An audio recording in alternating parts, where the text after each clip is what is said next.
둘째 아담, 예수님께서 인류의 대표인 아담이 범죄한 그것을 회복하고 새로운 인류를 창조하시려고 이 땅에 오신 것입니다. 예수님은 둘째 아담이십니다. 고린도전서 오늘 15장 45절에 보면 기록된 바 첫사람 아담은 산 영이 되었다 함과 같이 마지막 아담은 살려주는 영이 되었나니, 그러면서 첫사람, 둘째 사람을 비교해서 예수님은 살려주는 영으로 오셨고, 그리고 첫째 아담은 그냥 살아있는 영으로 왔다라고 이야기를 하고 있습니다. 결국은 고린도전서 15장 22절에도 똑같이 얘기합니다. 아담 안에서 모든 사람이 죽은 것 같이 그리스도 안에서 모든 사람이 삶을, 생명을 얻으리로다. 그래서 아담 때문에, 아담 안에서, 아담과 함께 아담의 허리에 있던 우리가 아담과 함께 범죄해서 우리의 죄값을 치르기 때문에 우리는 사망의 형벌을 받게 되고, 그 죄의 삭신, 사망이 우리에게 오게 되고, 그리고 우리가 죄로 오염되어서 전적 부패, 전적 무능력, 우리의 모든 지정의 어디 한 부분에 안타락된 곳이 없어요. 다 이 죄가 영향을 미쳐서 지적으로는 하나님을 전혀 알지도 못하고, 감정적으로는 좋은 것, 바른 것을 봐도 그것을 바른 것으로 여겨지지 않고 나쁜 것, 내가 원하는 것을 받아들이고 싶어하는 감정을 갖게 되고, 의지는 우리의 지성과 우리의 감성이 정확하게 판단하는 것을 가지고 행동을 해야 되는데 그렇게 하지 않고 내 부패한 본성이 원하는 대로 하고 싶어하는 의지, 욕구, 소욕, 욕심, 그걸 가지게 된 거예요. 이러한 사람을 회복시키기 위하여, 새로운 인류로 만들어내기 위하여 하나님께서 둘째 아담으로 예수 그리스도를 보내주셨고, 아담 안에서 모든 사람이 죽은 것 같이 그리스도 안에서, 여러분, 우리가 아담 안에 있었기 때문에 아담의 허리, 아담에 속한 사람이었기 때문에 죄인 되었지만, 이제는 그리스도께 속한 자로 바뀌면, 그리스도 안으로 들어가면, 우리가 어떻게 사람 안으로 들어가겠어요? 성령 안에서. 제가 처음에 삼위일체 얘기했잖아요. 모든 것은 삼위일체에서 시작되는 것입니다. 하나님의 계획이 예수님으로 말미암아, 예수님을 통하여, 그리고 성령 안에서 온 우주를 감싸고 모든 사람까지 하나님께서 풍성하게 감싸시면서 그들을 갖다가 생명을 줄 때에는 성령 안에서 성령을 부어주심으로, 그래서 그리스도 안에서, 성령 안에서 같은 말이에요. 왜냐? 보좌에 앉으신 예수님이 우리와 함께 하심으로 우리가 그리스도 안에 들어가고 우리가 성령 안에서 일하게 되는 것입니다. 예수님은 우리를 살려주시기 위하여 둘째 아담으로 이 땅에 오신 것입니다. 우리 예수님의 사역이 삼위일체에서 뭐라고 말했죠? 중보자셨습니다. 온 우주 만물을 창조하셨던 분이 누구라고요? 하나님의 계획, 물론 성부, 성자, 성령이 같이 하신 것입니다. 그래서 한 분 하나님이 하신 것입니다. 그러나 그 성삼위 하나님께서 하신 사역을 가만히 역할을 보면 성부 하나님이 계획을 가지고 계시고, 성부 하나님의 계획과 작정 그대로 실행하신 분, 그분의 뜻대로 실제로 실행하신 분이 누구냐? 예수님이란 말이에요. 모세가 호렙산으로 올 때에 여호와 하나님이 모세를 보시고 내 발에 신을 벗으라, 그곳은 거룩한 곳이다. 그것을 보시고 그 하나님이 직접 말씀하신 분이 누구다? 그래서 예수님이에요. 구약에 나타나신 여호와 하나님은 성부 하나님만을 말하는 게 아니에요. 성부, 성자, 성령 하나님을 말하는 거예요. 그런데 그 중에서 실제로 여호와의 사자로, 또는 실제로 사람에게 나타나서 우리에게 직접 뭔가 실행하신, 아버지의 뜻을 실행하신 분은 누구냐? 예수님이에요.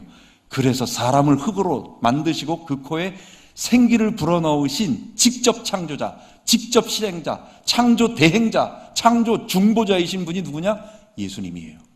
예수님이 자기가 만든 사람이 범죄함으로 그 범죄한 사람을 내버려 두지 아니하고 자기가 창조한 사람을 타락하였기 때문에 자기가 구원하기 위하여 이 땅에 오신 것입니다. 예수님의 공생애는 둘째 아담으로서 에덴 동산에서 첫째 아담이 행해여야 했던 순종의 모습, 그것을 그대로 행한 것입니다. 여러분, 하나님은 삼위일체라고 말했지만, 하나님의 존재 방식은 성삼위일체라고 말했지만, 사람의 존재 방식은 뭐라고요? 하나님이 사람을 창조할 때 어떻게 창조하셨다고요? 흙으로 사람을 지으시고 사람의 영혼을 넣어주셨을 뿐만 아니라 사람만 유독 딱 하나, 다른 동물에게 없이 하나님의 영을 부어주셔서 그가 하나님을 육의 눈으로 보는 것이 아니라, 영이신 하나님을 육의 눈으로 보는 것이 아니라 영으로서, 성령으로서, 그래서 눈으로는 보이지 않지만 전혀 거부되어지지 않는, 의심되어지지 않는, 눈으로 보는 것보다 더 생생하게 믿어지는 상태, 성령이 그의 안에 거하신 것입니다.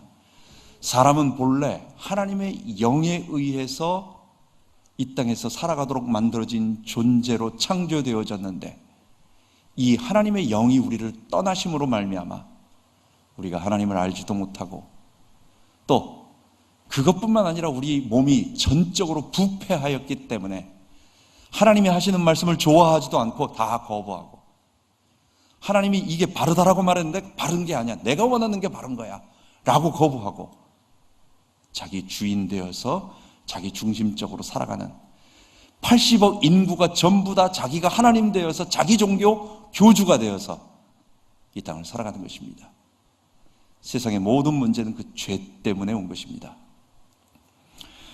예수님은 타락한 이 죄인들의 죄를 씻어내고 닦아내고 벗겨내고 정결케 하기 위하여, 그리고 또 하나 더, 죄만 닦아낸다고 되는 게 아니었죠? 하나님의 성령을 부어주시기 위해서.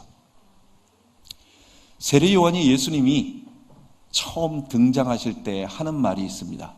요한복음 1장에 보면 세상 죄 지고 가는 하나님의 어린 양이로다. 구약에 있었던 수도 없는 수많은 피해 제사들, 하나님께서 노아 홍수 이후에 방주에서 나온 노아에게 다시 언약을 주십니다. 생육하고 번성하고 땅에 충만하라. 아담처럼 생육하는 축복을 주셨어요. 거기다 정복하고 다스리라는 말씀은 안 하셨습니다. 왜? 범죄 이후에 정복하고 다스리는 것은 칼로 죽이고 짓밟고 누르는 것이기 때문에. 범죄 이전에 에덴 동산에서 정복하고 다스리는 건 뭘까요? 에덴 동산을 지키고 유지하고 보호하고 관리하는 정도였어요. 하나님께 경탄, 찬양, 영광 돌리는 것이었어요. 그러나 범죄 이후에 정복하고 다스리는 건 뭐라고요? 죽이는 거예요. 칼로 다스리는 거예요. 하나님은 일단 노아가 아담처럼 육신의 자녀들을 많이 낳아서 이 땅에 사람을 번성시키는 것이 노아의 생명이라고, 중요한 역할이라고 말하면서 한 가지를 얘기하십니다. 고기를 먹어도 된다. 육식을 허용하십니다. 물론 그 이전에 가인의 후손들은 아마 고기를 분명히 먹었을 거예요. 하나님이 먹지 말라 했어도 당연히 잡아먹었을 거예요, 그놈들은. 그런데 하나님께서는 이제 하나님의 사람들에게, 노아에게 육식을 해도 된다라고 하시면서 하나, 고기를 먹되 절대로 피채 먹지 말아라. 제사를 드려도 피채, 그 피를 조심하라는 거예요. 피. 레위기 제사를 한번 생각해 보면, 레위기 제사는 여러분 뭐 고기 기름 어디에 있는 콩팥에 있는 기름 떼어내고 무슨 뭐 넓적다리 어쩌고 다 태우고, 고기 태우는 게 제사의 본질이 아니에요. 그것은 사람에 따라서 어떨 때는 다 태울 수도 있고, 어떨 때는 기름을 태울 수도 있고, 뭐 그건 그렇게 중요하잖아요. 제사의 핵심은 뭐냐? 피에 있습니다. 피는 절대로 함부로 흘려서는 안 됩니다. 그래서 짐승을 죽이면 피를 무조건 받아요. 그래서 그 받은 피가 많을 때는 번제단 사면에 붓고, 작은 짐승일 때는 피를 뿌리고, 그것보다 더 작을 때는 피를 단 뿔에 바르고, 이거 태우는 거 아니에요. 이거 없애는 거 아니에요. 피는 굉장히 중요하기 때문에 함부로 하는 게 아니에요. 단 주변에 붓거나 뿌리거나 바르거나 해서 정확한 장소에다만 피를 없애게 하셨어요. 요세푸스의 기록에 따르면 6월절 어린 양을 잡는 그 예수님 당시에 6월절 날 25만 6,500마리의 양이 그 4인 가족 한 사람에게 위하여 그 많은 양과 수많은 짐승들이 그 6월절 절기에 요세푸스가 있던 예수님 당시에요. 그 당시에 그렇게 죽임당하고 그 6월절 양으로 죽었대요. 여러분, 짐승 죽이는 거 상당히 기분 좋은 일이 아닙니다. 여러분, 우리 어른들, 우리 할머니 세대는 지금 같은 통닭이 어디 있습니까? 집에서 닭 잡아가지고 사람 아주 손님이 올 때 닭 잡았어요. 닭 모가지를 탁 비틀어가지고 이렇게 해서 잡아서 죽이려고 하는데 안 죽어요, 그게. 그게 굉장히 무서운 일이에요, 그게. 닭 머리 이렇게 죽이는 거 그거 쉬운 일 아니에요. 그런데 창조 이후에 저희는 가죽 옷을 벗기는 그 하나님께서 여자의 후손 가죽 옷부터 피의 제사를 보여주셨다라고 우리 신학적으로 그렇게 알고 있고 우리는 그렇게 가르치고 있습니다. 창조 이후 범죄한 사건 이후부터 계속해서 짐승의 피를 하나님 앞에 제물로 고기를 태우고 피는 그렇게 조심스럽게 유지하면서 하라고 하는 그 모든 것은 뭐냐? 단 한 가지. 그게 바로 우리를 위하여 대속 제물로 오시는 예수님의 죽음, 그것을 기억하라는 것입니다. 절대로 자연적인 방식에 의해서는 그런 끔찍한 혐오스러운 제사를 만들어낼 수가 없어요.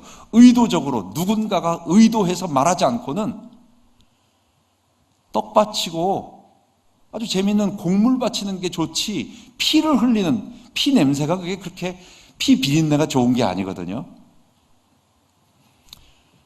육체의 생명은 피에 있음이라 내가 이 피를 너희에게 주어 단에 뿌려 너희 죄를 속하게 하였나니 생명이 피에 있으므로 피가 죄를 속하느니라. 계시록 17장 레위기 17장 11절에 말하고 있습니다. 피를 가지고 하나님 앞에 나아가는 거예요. 레위기 16장에 보면 속죄일, 대속죄일, 욤키푸르라는 날이 있습니다. 그날에는 백성의 죄를 가지고 백성들의 죄를 전체를 속죄하기 위하여 대제사장이 자기의 죄를 위하여 수송아지와 먼저 자기 그 민족을 위하여 제사를 드리고 자기를 정결케 하고 그 다음에는 수송아지와 수염소의 피를 담아가지고 그 피를 가지고 들어가는 거예요. 1년에 한 번 성소 휘장을 열고 그 안에 들어가서 그 피를 그 주변에 뿌리면서 하나님 앞에 속죄의 제사를 드리는 것입니다. 이 모든 이상스러운, 이거는 정상적으로 그냥 자발적으로 만들어낸다면 너무 혐오스러운 일이에요. 왜 하나님께서 이런 이상한 자연적으로 생기지 않는 그런 일들을 우리에게 약속하셨느냐? 육체의 생명은 피에 있음이라 내가 이 피를 너희에게 주어 단에 뿌려 너희 죄를 속하게 하였나니, 없애게 하였나니, 생명이 피에 있으므로 피가 죄를 속하느니라. 결국은 그게 뭐냐? 그리스도께서 오셔서 우리 죄를 위하여 대속한다는 얘기입니다. 예수님은 둘째 아담으로 오셨습니다. 첫 아담은 가장 좋은 환경, 최고의 환경, 어떤 것도 불편한 것이 없는 완전한 환경. 과일이 익었는데 그게 풋과일이겠어요? 최고의 당도의 풋과일이 아닌 최고의 당도의 과일. 하나도 벌레 먹지 않은 완벽한 과일. 모든 것이 풍성한데도 단 한 번의 유혹에 넘어갔습니다. 내가 하나님처럼 되어. 하나님이 선악과 먹지 말라고 한 거는 하나님하고 친구 될까 봐, 하나님과 같이 동창될까 봐, 같은 수준급이 될까 봐 하나님이 조금 마음이 안 좋아가지고 그런 거야라고 피조물의 마음속에 감히 그런 마음 집어넣은 거예요. 아담의 범죄는 거기에서 온 것입니다. 그래서 가장 좋은 최상의 상태에 단 한 번 유혹에 넘어갔는데 예수님은 40일 동안 금식하시고 온 곳이 광야, 빈들, 에레모스, 한적한 곳, 아무것도 없는 황무지 같은 곳에서 40일 동안 줄이신 것입니다. 사탄이 3번이나 공격합니다. 예수님에게 3번 공격한 것은 아담에게 선악과 시험한 것하고 똑같은 얘기예요. 돌로 떡을 만들어 먹어라. 예수님 만들어 먹으면 되는 거 아니에요? 신명기 8장에 보면 하나님께서 이스라엘 백성들에게 만나를 주신 이유가 있습니다. 다른 거는 다 얘기하지 않는데 매일매일 너의 식량은 내가 책임진다. 너희들 430년 동안 창조 이래부터 물이 콸콸콸콸 흘러나오는 나일강, 고센 땅이 그 나일 델타 삼각주 하류에 있습니다. 물이 철철 넘쳐요. 그냥 놔둬도 풀이 자라는 곳입니다. 목축 얼마든지 됩니다. 밀, 먹을 곡식 풍성합니다. 밖에 나가면 전부 먹을 거예요. 내가 가서 건져서, 내가 가서 집어서 먹는 거예요. 하나님 안 보이는 겁니다. 하나님은 광야 가는 40년 동안 다른 거는 괜찮은데 딱 하나, 너희들의 생명은 내가 주관한다. 너희가 스스로 너희 생명을 유지하고 보존하고 너희 생명은 너희 혼자 독립되어 있는 것이 아니라 내가 너에게 먹을 거를 줘야 너의 생명은 내게 달려있다. 그걸 말씀하시는 거예요. 사탄이 예수님에게 하나님이 주는 거 먹지 말고 스스로 만들어 먹으라고, 하나님으로부터 분리되라고, 왜 그 하나님 자꾸만 위에 자꾸만 시키는 대로 하려고 하냐고. 주체 좋아하지 않나요? 주체. 우리가 왕이라고, 당신이 주체라고, 왜 남의 시키는 말 듣고 하냐고. 독특하게 하라고, 다르게 하라고, 하고 싶은 대로 너의 색깔을 분명하게 드러내라고. 생명, 당신에게 하나님께 의존하지 말고 스스로 생명, 내 생명은 내가 책임지라고. 바로 예수님이 그 만나 사건을 얘기하면서 하나님이 매일 아침마다 주는 거 먹고 그거 먹으면서 뭐 생각하는 거예요? 하나님, 내 생명은 내가 곡식 농사져서 먹는 것이 아니라 하나님이 주시는 것을 400년 동안 그렇게 살았으니까 40년 동안 그거를 확인시키는, 표현하자면 그렇게 훈련시키는 것입니다. 사탄이 또 예수님에게 높은 성벽, 성전 꼭대기에 올라가서 뛰어내리라고 말합니다. 시시하게 십자가에 달려 죽는 메시아 하지 말고, 그 시시하게 그런 데 매달려서 그 사람들에게 초라하게 죽는 메시아 하지 말고 모든 사람들에게 깜짝 나타나가지고 능력을 베푸는 메시아. 처음부터 등장할 때부터 그 상당히 높은 40-50m 높은 곳에서 아파트 한 11층 같은 데서 뚝 뛰어내렸는데 갑자기 천사가 탁 받아가지고 벌써 이건 시작부터 다르잖아요. 사람들에게 너의 시작이 다르다라고 하는, 사람들에게 시시하게 하나님이 시킨 십자가에 달려 죽는 그런 초라한 메시아 되지 말고 모든 사람들을 너에게 이끄는 종교적인 영웅, 그런 메시아 되라고. 아담처럼 네가 하나님처럼 되어서 네가 하고 싶은 대로 하라고. 여러분, 사탄이요, 예수님을 내가 하나님의 아들이여거든 말했습니다. 예수님 자신도 자신이 메시아, 그리스도이며 하나님의 아들이라는 걸 알고 있었어요. 예수님도 모르고 사탄도 모르고 있기 때문에 얘기가 아니에요. 둘 다 알고 있는 거예요. 예수님도 자신이 하나님의 아들 그리스도인 줄 알고 있고 사탄도 알고 있어요. 지금 사탄은 예수님에게 당신은 하나님 아들 아니야, 그리스도 아니야, 이걸 말하는 게 아니에요. 당신이 하고자 하는 그 그리스도 사역을 하나님이 시키는 대로 하지 말고 원하는 대로 한번 해보라고 그 얘기하는 거예요. 이게 내가 선악과를 따먹으라는 얘기입니다. 내가 스스로 하나님이 원하는 대로 하지 말고 내 뜻을 세워서 내 방법대로, 내 계획대로 내가 주체가 되어서, 내가 왕이 되어서, 내가 하나님이 되어서 내 방법대로 사람들을 구원해라.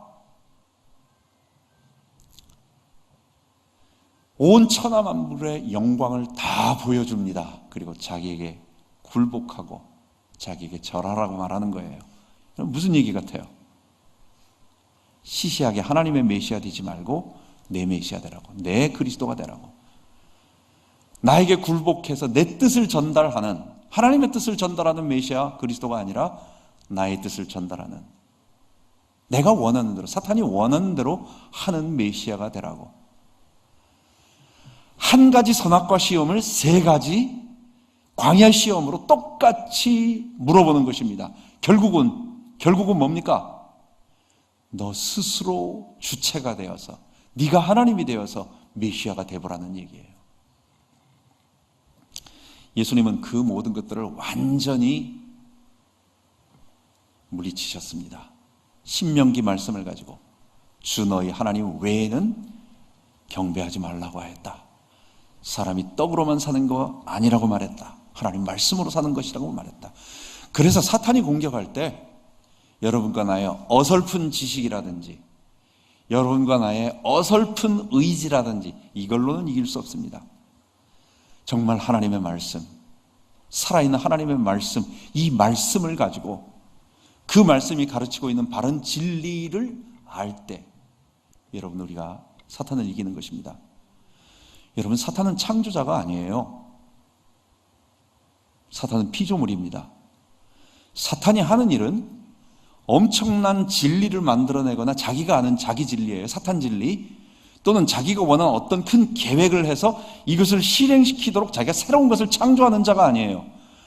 사탄은 피조물이고 사탄은 멸망받을, 심판받을, 그리고 이미 받은, 이제 시간만 남았어요. 들어갈. 현재는 그의 권세가 예수님 앞에 굴복되어서 무저갱에 갇혀 있다라고, 우리는 결박되었다라고, 이게 신학적으로 나중에 설명하겠지만 표현되어지는 건데, 권세가 꺾였습니다. 그런 존재입니다. 그럼 사탄이 하는 일이 뭘까요? 자기가 뭘 만들어내서 자기가 스스로 하는 게 아니라 하나님의 진리를 사람들이 못 듣게 하는 거예요. 사탄이 하는 최고의 일은 속이는 일, 사람을 유혹해가지고 하나님의 진리로부터 눈을 돌리게 만드는 일, 무섭게 우는 사자처럼 공격해서 막 위협을 줌으로 말미암아 하나님의 진리에서 돌이켜서 도망가도록, 거기 가면 안 되겠구나, 내가 예수 제대로 믿으면 안 되겠구나 라고 겁을 내게 만드는 것. 온갖 음녀 바벨론처럼 휘황찬란한 붉은 옷을 입고 손에 반지를 끼고 온 세상을 취케 만드는 금잔을 가지고 포도주 만들고 우리와 같이 향락을 누리며 즐기자, 우리와 같이 유혹하는 일. 사탄은 그 일을 하는 거예요. 근데 그 모든 목적이 뭐예요? 딱 하나잖아요.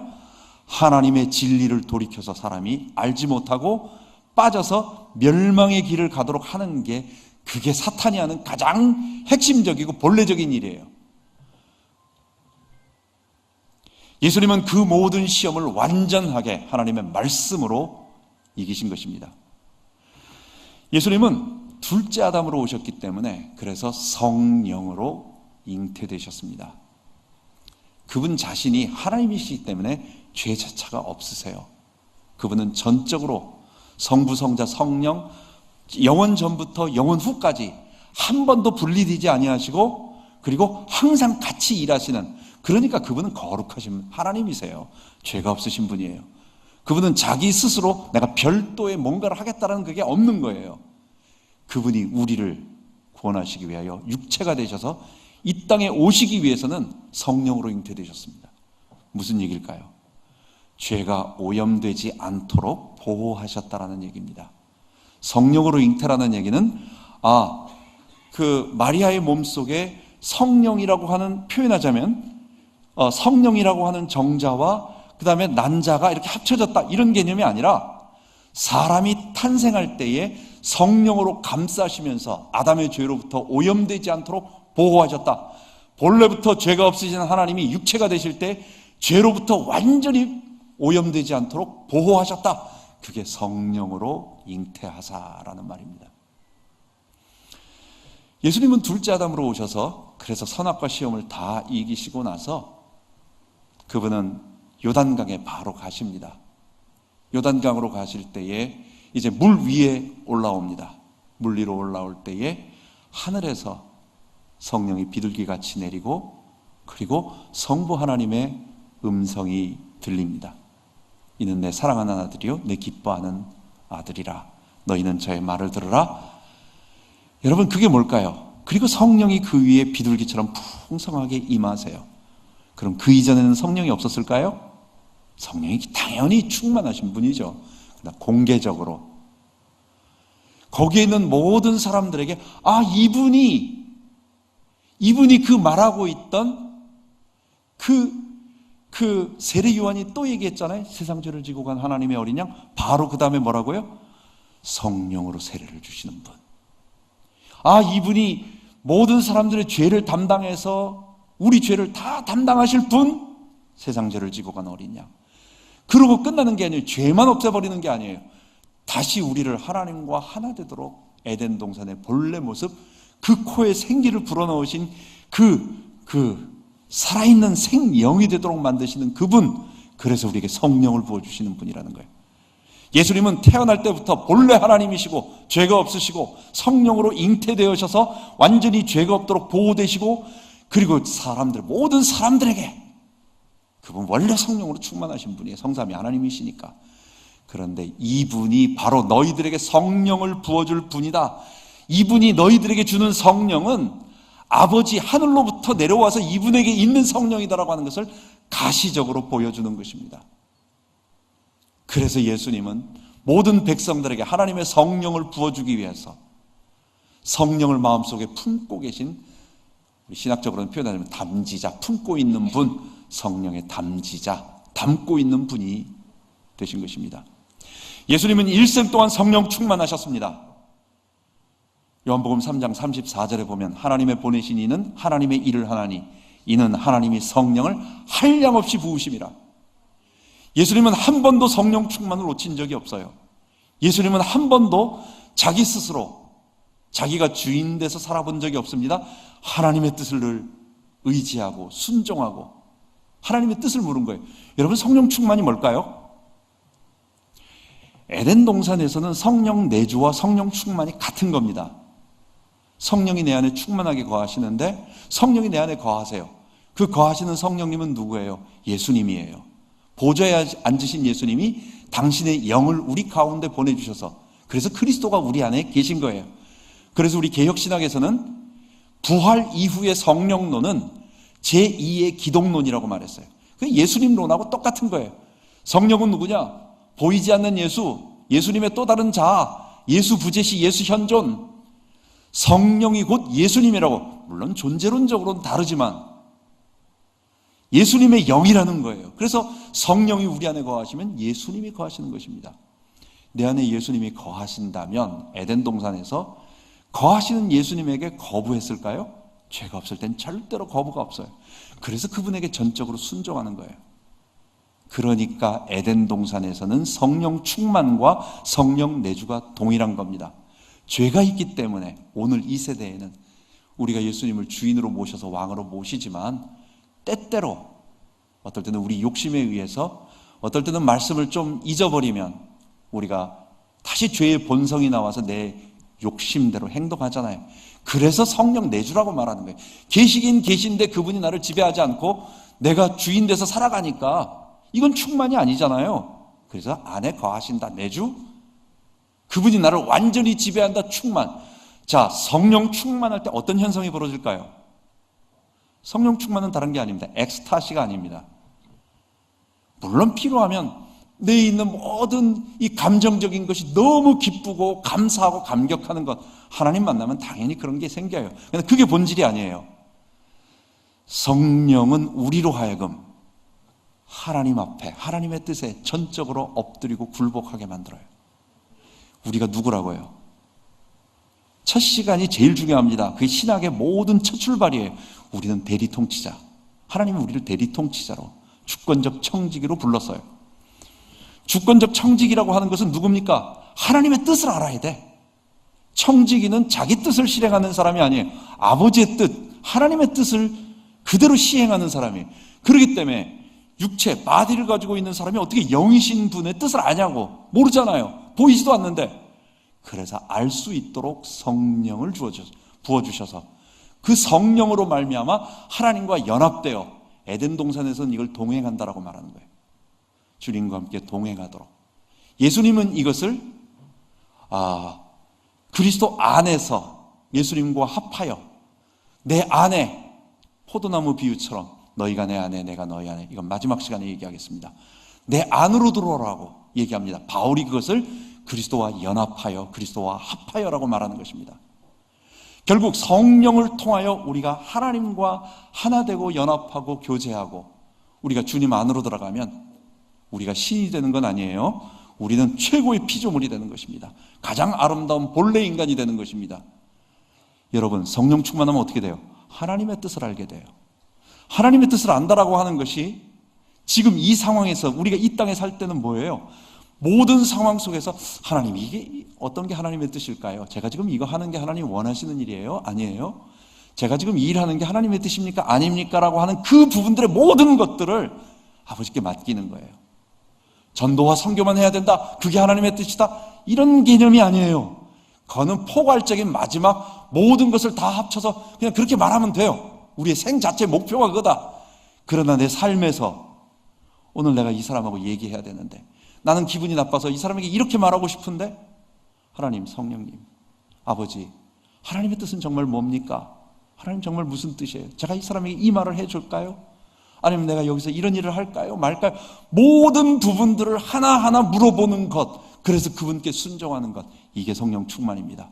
왜? 우리가 하나님의 대리 통치자, 주권적 청지기로 창조되었고 그 목적 때문에 만들어진 존재이기 때문에 그렇습니다. 예수님은 성령으로 충만하셔서 늘 그래서 아버지의 뜻을 구했습니다.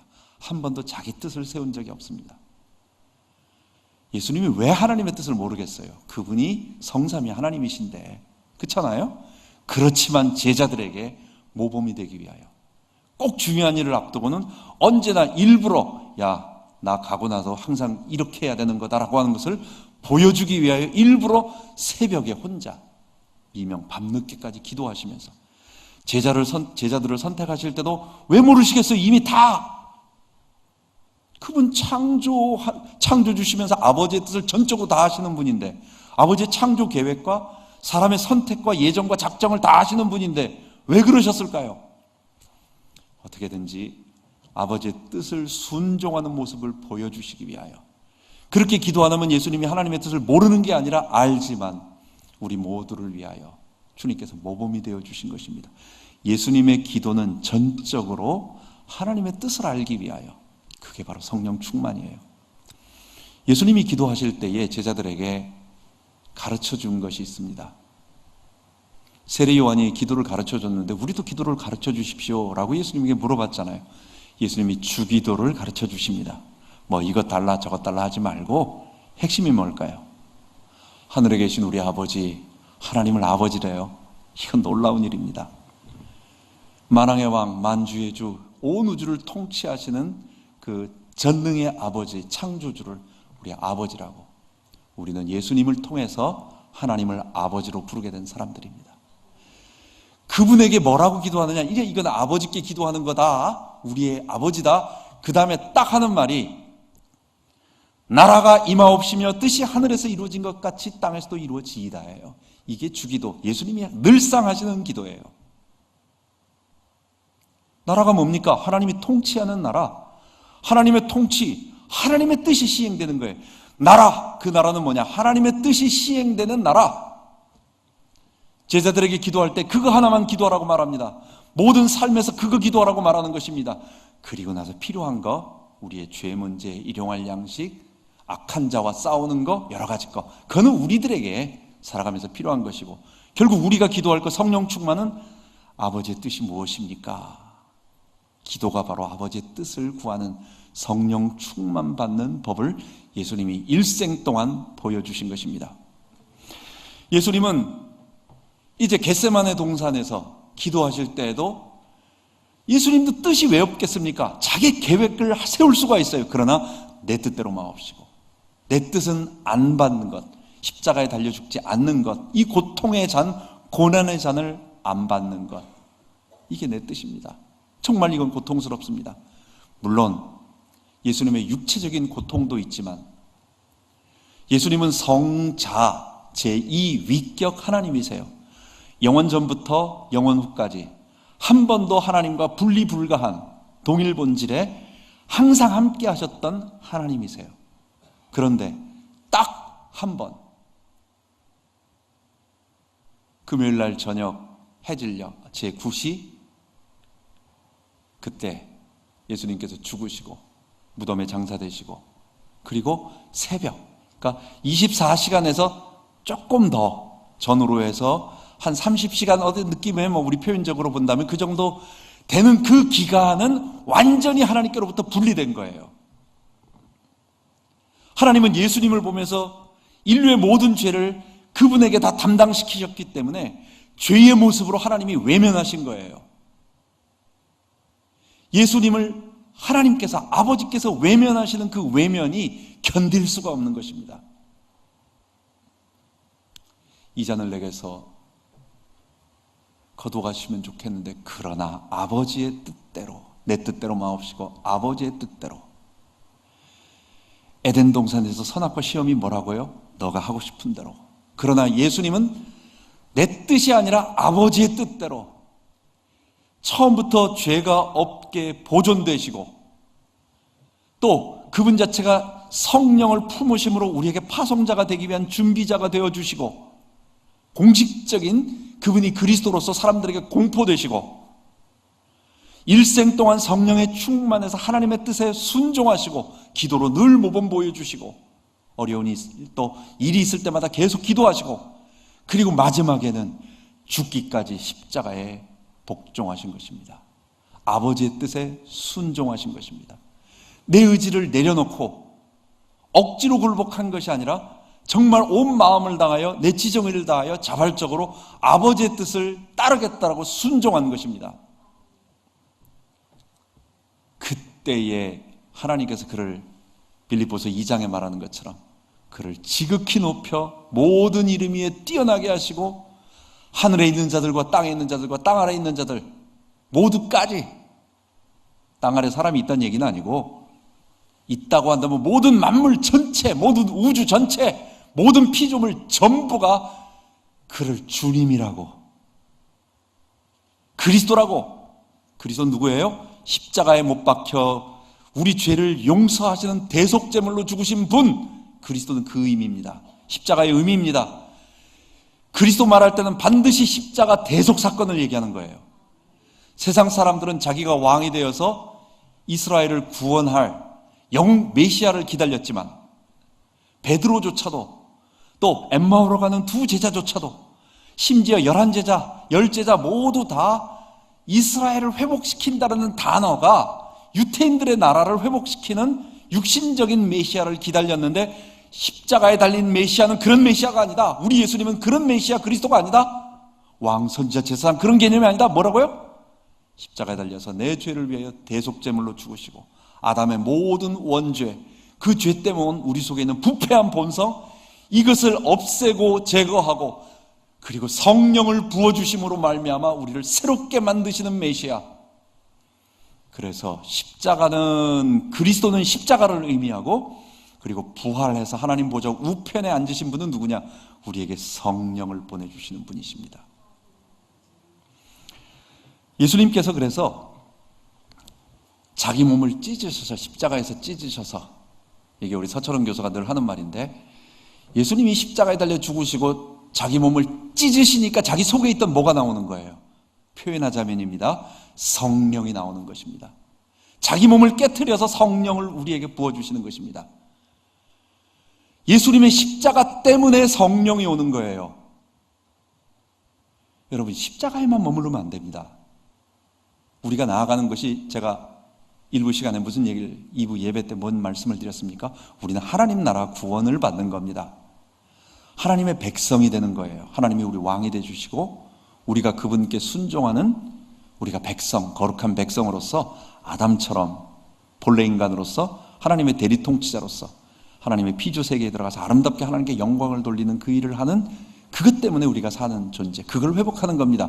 근데 그걸 회복하지 못하는 이유가 뭐라고요? 딱 두 가지. 내가 아담으로서 아담의 허리에 있을 때 내가 아담과 함께 범죄한 그것에 대한 죄의 책임, 죄의 형벌이 남아 있습니다. 그게 정령 죽으리라고 하는 사망입니다. 그래서 모든 사람은 반드시 죽습니다. 아무리 죄가 없다고 해도 죽어요. 이 죽음, 이 땅에 있는 수많은 장례식장들에서 벌어지고 있는 수많은 일들은 다 뭘 얘기한다? 그게 사람이 죄인이라고 하는, 죄 때문에 죽는다라고 하는 것을 얘기합니다. 첫 번째, 이 육체의 죽음을 막을 수가 없습니다. 영적인 죽음과 함께. 두 번째는 아담의 범죄로 인하여 그 죄가 내게 오염을 가져와서 내 전 인격을 오염시켜서 그 아담의 본성이 나를 감싸고 있는 겁니다. 그래서 이거를 해결하는 방법이, 그게 바로 성령, 우리에게 부어주는 겁니다. 근데 성령이 우리 속에, 죄인 속에 들어오실 수 있나요? 우리가 죄를 졌는데 죄에 대한 값을 지불하지 않고도 올 수 있나요? 사람이, 우리가 그럼 죄값을 지불한다고 내가 죽어버리면 내가 살 수 있는 방법이 있나요? 없잖아요. 그래서 하나님께서, 제2 위격 되시는 하나님께서 육체가 되셔서 이 땅에 오셔서 우리 대신 죽으시고 그 예수님 품 안으로 전부 끌어들어와서, 예수님 안으로 들어와서, 우리가 예수님 안에 육체가 되어 있는 우리가 부활하신 예수님 안으로 들어간다는 것이 어떻게 가능하겠어요? 이게 성령 안으로 들어간다라는 말과 같은 말이에요. 성령이 우리 안에 오신다라는 말과 같은 말이에요. 아담적 자아를 가지고 있는 사람들, 아담에 의해서 태어난 사람, 아담 안에서 모든 사람이 죽은 것 같이 그리스도 안에서 모든 사람이 생명을 얻으리로다, 삶을 얻으리로다. 아담의 자녀로 태어났잖아요. 아담 안에서 태어났잖아요. 예수 안에서 태어나면 되는 거예요. 예수 안에서 태어나는 방법은 결국은 십자가에 달린 예수를 믿는 겁니다. 그래서 그 예수님을 내 주님으로 모실 때에 그때 어떤 일이 벌어진다고요? 예수님의 몸이 찢기면서, 그분이 전혀 찢길 필요가 없음에도 불구하고 나를 위하여 대신 십자가에서 찢겨지심으로 말미암아 그 몸에 담지하고 있던, 품고 있던 성령이 우리들에게 파송되어지는 것입니다. 그래서 십자가에서 성령이 나오는 것입니다. 그래서 우리의 자랑은 십자가밖에 없어요. 근데 십자가를 잡는다라고 하는 것은 십자가만 붙잡고 있는 게 아니에요. 십자가는 결국은 우리를 어디로 나아가게 만드냐? 성령으로 나아가게 만들어요. 그 성령은 우리로 하여금 거룩하게 하는, 정결하게 만드는, 의롭다라고 만드는 하나님의 백성이 되게 만드는 것입니다. 예수님이 일생 동안 사시는 동안 그분이 아담이 순종해야 할 모든 순종을 100% 완전하게 순종하시고, 그리고 하나님이, 그래, 네가 아담으로서, 둘째 아담으로서 완전하게 순종했어. 마치 아담이 범죄하지 않고 어느 정도 기간이 있었잖아요. 그 기간을 통과해서 하나님이 오케이 한 다음부터 아이를 낳았으면 얼마나 좋았을까요? 그럼 세상은 범죄하지 않는, 하나님이 원하시는 그 나라가 됐을 거 아니에요. 그 순종의 기간, 그 순종, 대리통치자로서 모든 것이 자유롭게 있는데도 불구하고 내가 의도적으로, 자발적으로 순종하면서 악을, 내 뜻을 실행하지 않고 하나님의 뜻을 시행할 수 있는 그것을 합격하는 때까지, 그게 아담이 기다려야 할, 선악과 시험을 통과해야 할 그 시간이었어요. 예수님은 일생 동안 그 일을 통과하시고 죽기까지 순종하심으로 되신 것입니다. 예수님은요, 십자가에서 우리 죄를 다 담당하셨을 뿐만 아니라 아담으로서 해야 할 거룩한 의로움들을 본인 스스로가 다 이루시고 다 성취하시고 그걸 우리에게 선물로 주시는 거예요. 그래서 우리를 죄 용서할 뿐만 아니라 의롭다 하시는 것입니다. 예수님을 믿는다라고 하는 것은 예수와 함께 죽고 예수와 함께 부활 생명으로 살아나는 것입니다. 우리 성경을 읽을 때 가장 마지막 정말 최고의 고백이라고 할 수 있는 것이 갈라디아서 2장 20절이잖아요. 내가 그리스도와 함께 십자가에 못 박혔나니 그런즉 이제는 내가 산 것 아니요 오직 내 안에 그리스도께서 사신 것이라. 이제 내가 육체 가운데 사는 것은 나를 사랑하사 나를 위하여 자기 몸을 버리신 하나님의 아들을 믿는 믿음 안에서 사는 것이라. 내 안에 그리스도께서 사신대. 내 안에 그리스도께서 사시기 위해서는 한 가지 필연적으로 되어질 일이 있어요. 내 속에 지금 주인이 하나 있잖아요. 누가 주인입니까? 내가 주인이잖아요. 내가 주인인 그 나의 인격, 나 자신, 내 본성, 내 영혼 표현하자면 이걸 뭐라고 말하겠어요? 이걸 죄라고 말하는 겁니다. 나의 주인됨이 죄예요. 하나님처럼 되겠다라고 말하는 종교적인 성경적인 용어로 하나님처럼 되는 것, 심리학적으로 자기중심적인 이기적인 생각 갖는 것 다 똑같은 말이에요. 내가 왕이 되는 것. 그 나의 죄를 십자가에 못 박는 겁니다. 내 주인을 바꾸는 겁니다. 우리의 주인을 갖다가 바꾸고 내가 주인이 아니라 예수님이 나의 주님이라고 바꾸는 거. 그래서 신앙의 결론은 뭐냐? 초대교회에서는 항상 우리 주 예수 그리스도라고 말했습니다. 예수는 사람의 인격 이름이에요. 예수라는 한 남자, 나사렛 예수. 근데 그분이 누구냐? 우리의 주님이라고 하는 거예요. 그리고 그 주님이 되기 위하여 그분이 하신 일이 뭐냐? 십자가에서 내 죄를 담당하시기 위하여 자기의 모든 피와 살을 찢으시고 피를 쏟아내신 분. 그래서 결국은 우리의 주님이라고 하는 거예요. 십자가에 못 박혀야 내 주인이 바뀌는 겁니다. 내가 바꾸고 싶습니다. 오늘부터 바꿀게요. 오늘자로 날 바꿉니다. 바꾼다고 해서 바꿔지는 게 아니에요.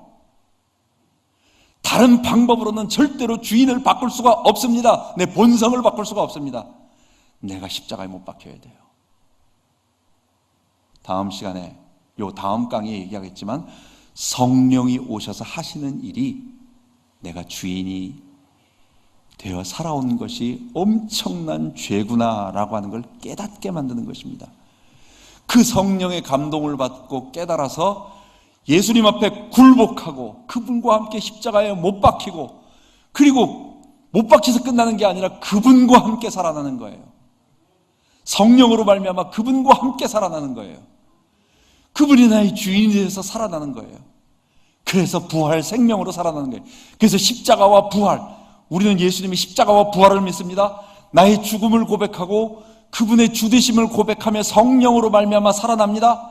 그리고 마지막 날에는 내 속에 부활 생명을 가지고 있는 성령을 모시고 있는 자가 주님 재림할 때의 그 성령으로 말미암아 거룩한 부활의 몸을 입는 거예요.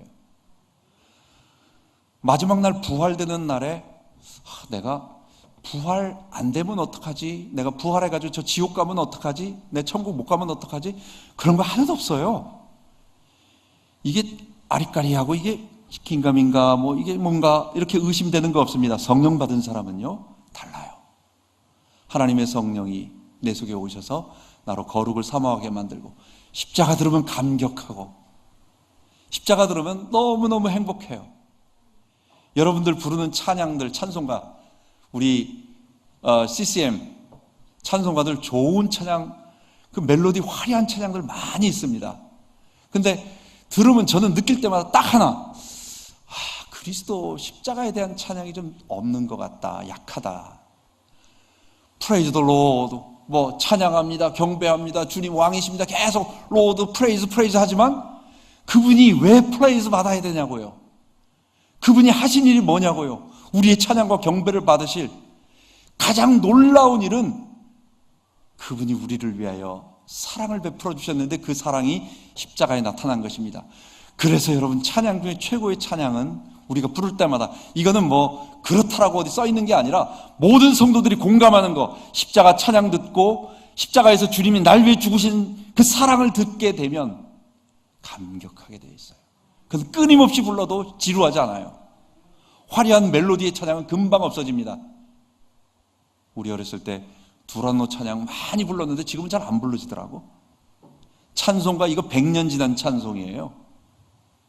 100년도 더 된 거, 150년, 200년 된 것도 수도 없이 불러도 너무도 우리 속에 생생하게 다가오는 거 뭐가 있습니까? 그리스도께서 하신 일, 하나님께서 나를 위하여 그리스도를 보내셔서 어떤 일을 하셨다는 것을 생생하게 우리의 말로 표현하기 때문에 우리의 영혼이 기쁘고 그 구원의 소식을 들으니까 감격하는 것입니다.